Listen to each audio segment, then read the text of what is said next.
Kovvur assembly segment గురించిన వివరాలు చూద్దాం.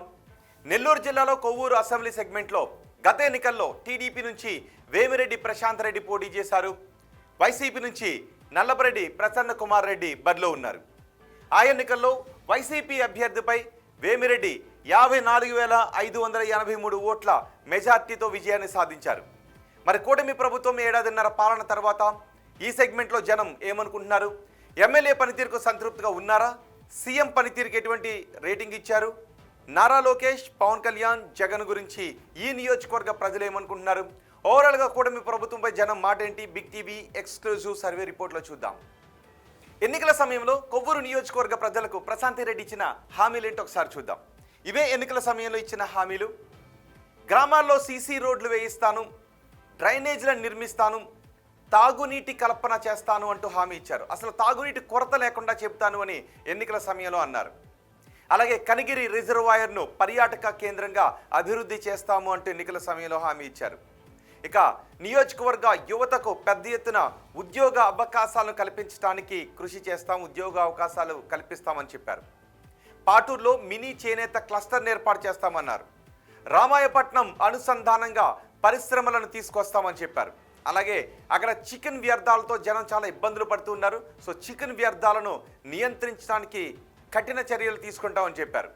మరోవైపు గ్రావెల్, ఇసుక అక్రమ తవ్వకాలకు చెక్ పెడతాము అంటూ వేమిరెడ్డి ప్రశాంత్ రెడ్డి ఎన్నికల సమయంలో నియోజకవర్గ ప్రజలకు హామీలు ఇచ్చారు.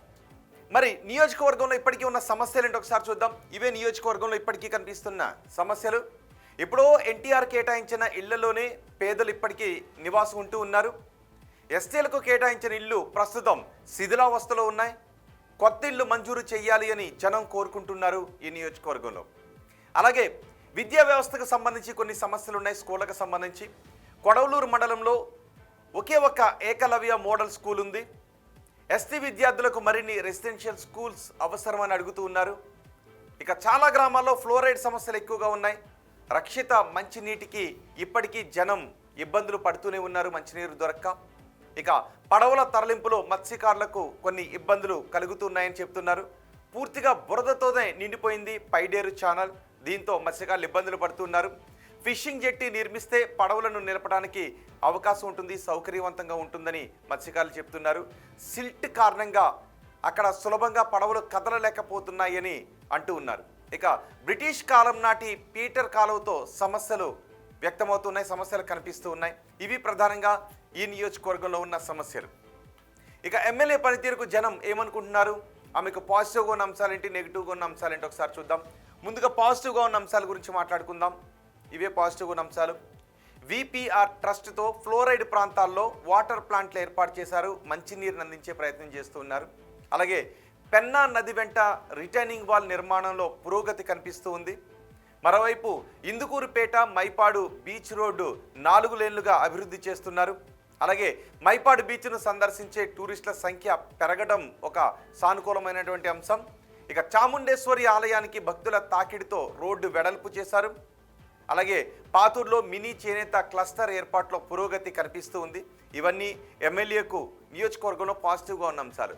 ఇక ఎమ్మెల్యేకు ఈ నియోజకవర్గంలో నెగిటివ్గా ఉన్న అంశాలు ఏంటో ఒకసారి చూద్దాం. ఇవే నెగిటివ్గా ఉన్న అంశాలు. గ్రామస్థాయి నాయకులను కాకుండా మండల స్థాయి నాయకులను నియమించుకున్నారు అని జనం అనుకుంటూ ఉన్నారు. గ్రామాల్లో ప్రతి విషయం ఎమ్మెల్యేకు చేరుతోందా లేదా అనే డౌట్లు గ్రామాల ప్రజలకు వస్తూ ఉన్నాయి.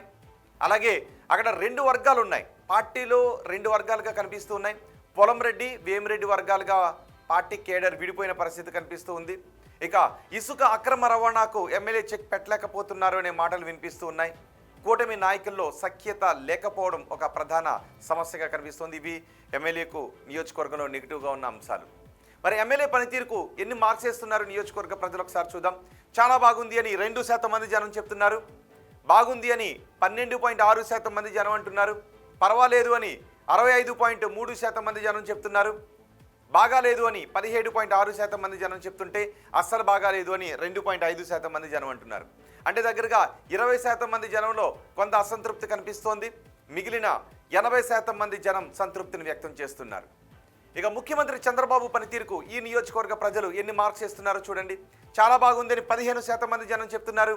బాగుంది అని 10% మంది జనం అంటున్నారు. పర్వాలేదు అని 67.5% మంది జనం చెప్తున్నారు. బాగాలేదు అని 7.5% మంది జనం చెప్తుంటే అస్సలు బాగాలేదని ఎవరు చెప్పడం లేదు. అంటే కేవలం 7-8% మంది జనం మాత్రమే కొంత అసంతృప్తిని వ్యక్తం చేస్తూ ఉంటే 92 నుంచి 93% మంది ప్రజలు చంద్రబాబు పనితీరు బాగుంది అని సంతృప్తిని వ్యక్తం చేస్తూ ఉన్నారు. ఇక ఓవరాల్గా ప్రభుత్వ పనితీరుకు ఈ నియోజకవర్గ ప్రజలు ఎన్ని మార్క్స్ ఇస్తున్నారో చూద్దాం. చాలా బాగుందని 7.5% మంది జనం చెప్తున్నారు. బాగుంది అని 23% మంది జనం చెప్తున్నారు. పర్వాలేదు అని 52% మంది జనం అంటున్నారు. బాగాలేదు అని చెప్తున్న వారి సంఖ్య 15%గా ఉంది. అస్సలు బాగాలేదు అని చెప్తున్న వారి సంఖ్య 2.5%గా ఉంది. అంటే దగ్గరగా 17% మందిలో కొంత అసంతృప్తి కనిపిస్తూ ఉంటే 83% మంది సంతృప్తిని వ్యక్తం చేస్తున్నారు ఈ నియోజకవర్గంలో. ఇక ప్రతిపక్ష నేత జగన్ పనితీరుకు ఈ నియోజకవర్గ ప్రజలు ఎన్ని మార్క్స్ ఇస్తున్నారు చూడండి. చాలా బాగుందని 5% మంది అంటున్నారు. బాగుందని 10% మంది జనం చెప్తున్నారు. పర్వాలేదు అని 42.5% మంది జనం చెప్తున్నారు. బాగాలేదు అని 37.5% మంది జనం చెప్తుంటే అస్సలు బాగాలేదు అని 5% మంది జనం అంటూ ఉన్నారు. ఇక ఉప ముఖ్యమంత్రి పవన్ కళ్యాణ్ పనితీరుకు ఈ నియోజకవర్గ ప్రజలు ఎన్ని మార్క్స్ ఇస్తున్నారో చూద్దాం. చాలా బాగుందని ఈ నియోజకవర్గం ఎవరు చెప్పట్లేదు. బాగుంది అని మాత్రం 2.5% మంది అంటున్నారు. పర్వాలేదు అని 57.5% మంది జనం చెప్తుంటే బాగాలేదు అని 32.5% మంది జనం అంటున్నారు. అస్సలు బాగాలేదు అని 7.5% మంది జనం చెప్తున్నారు. ఇక మంత్రి నారా లోకేష్ పనితీరుకు ఈ నియోజకవర్గ ప్రజలు ఎన్ని మార్క్స్ చేస్తున్నారో చూడండి. చాలా బాగుంది అని 2.5% మంది జనం చెప్తుంటే బాగుంది అని 10% మంది జనం చెప్తున్నారు. పర్వాలేదు అని 60% మంది జనం అంటున్నారు. బాగాలేదు అని 22.5% మంది జనం చెప్తుంటే అస్సలు బాగాలేదు అని 5% మంది జనం అంటున్నారు. ఇక అమరావతి పనులు పూర్తి అవుతాయనుకుంటున్నారని అడిగిన ప్రశ్నకు పూర్తి అవుతాయి అని 12.5% మంది జనం నమ్ముతున్నారు. కావు అని 25% మంది జనం అనుకుంటున్నారు. కావచ్చు అని 40% మంది జనం అంటున్నారు. తెలియదు అంటున్న వారి సంఖ్య 22.5%గా ఉంది. ఇక పోలవరం ప్రాజెక్టు పూర్తి అవుతుంది అనుకుంటున్నారని అడిగిన ప్రశ్నకు పూర్తి అవుతుంది అని 12.5% మంది జనం అంటున్నారు. కాదు అని 27.5% మంది జనం చెప్తున్నారు. కావచ్చు అని 25% మంది జనం చెప్తుంటే తెలియదు అని 35% మంది జనం అంటున్నారు. కూటమి ప్రభుత్వంలో ఉద్యోగ అవకాశాలు పెరిగాయి అని అడిగిన ప్రశ్నకు పెరిగాయి అని 10% మంది జనం చెప్పారు. పెరగలేదు అని 55% మంది జనం అన్నారు. పెరిగి ఉండొచ్చు అని 12.5% మంది జనం అన్నారు. తెలియదు అని 22.5% మంది జనం చెప్పారు. వచ్చే ఎన్నికల్లో వైసీపీ అధికారంలోకి వస్తుంది అనుకుంటున్నారని అడిగిన ప్రశ్నకు వస్తుంది అని 7.5% మంది జనం చెప్పారు. రాదు అని 27.5% మంది జనం అన్నారు. రావచ్చు అని 25% మంది జనం చెప్పారు. తెలియదు అని చెప్తున్న వారి సంఖ్య 40%గా కనిపిస్తోంది. ఇక చంద్రబాబు తర్వాత ముఖ్యమంత్రిగా ఎవరైతే బాగుంటుందని అడిగిన ప్రశ్నకు పవన్ కళ్యాణ్ అయితే బాగుంటుందని 10% మంది అన్నారు. నారా లోకేష్ అయితే బాగుంటుందని 30% మంది జనం చెప్పారు. తెలియదు అని 60% మంది జనం అన్నారు. ఇవి కొవ్వూరు నియోజకవర్గానికి సంబంధించి బిగ్ టీవీ చేసిన survey report, AP progress card.